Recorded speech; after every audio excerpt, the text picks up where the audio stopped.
French fry আর আলু ভাজা কিন্তু এক জিনিস নয়। আলু কেটে তেলে ভাজলেই সেটা আলু ভাজা, আর সেখানে ফোড়ন হিসেবে কেউ কেউ কালো জিরা দেয়, কেউ পেঁয়াজ দিয়ে আলু ভাজা খেতে পছন্দ করে।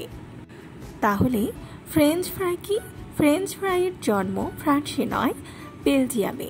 একবার বেলজিয়ামে সমুদ্র জুড়ে মাছের সংকট দেখা যায়।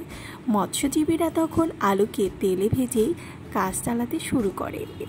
বেলজিয়ামে বেশিরভাগ লোক ফরাসিতেই কথা বলে। মার্কিন সৈন্যরা ফরাসি ভাষীদের আলু ভাজা দেখে নাম দেয় ফ্রেঞ্চ ফ্রাই। আলু কেটে 15 মিনিট জলে ভিজিয়ে রাখতে হয়। জলে ভিজিয়ে রাখলে আলুতে থাকা স্টার্চ জলের সাথে মিশে যায়। জলে থেকে তুলে ভালো করে ধুয়ে আরও 10 মিনিট জলে ভিজিয়ে রাখতে হবে। অল্প ভাপিয়ে নেওয়ার পর ফ্রিজে রাখতে হবে।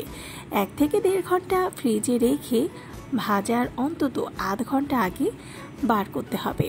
ডোবা তেলে ভালো করে ভেজে নিতে হবে। ফ্রেঞ্চ ফ্রাই সব সময় 2 বার করে ভাজতে হয়। প্রথমে মাঝারি আঁচে একবার হালকা করে ভেজে তুলে রাখতে হয়।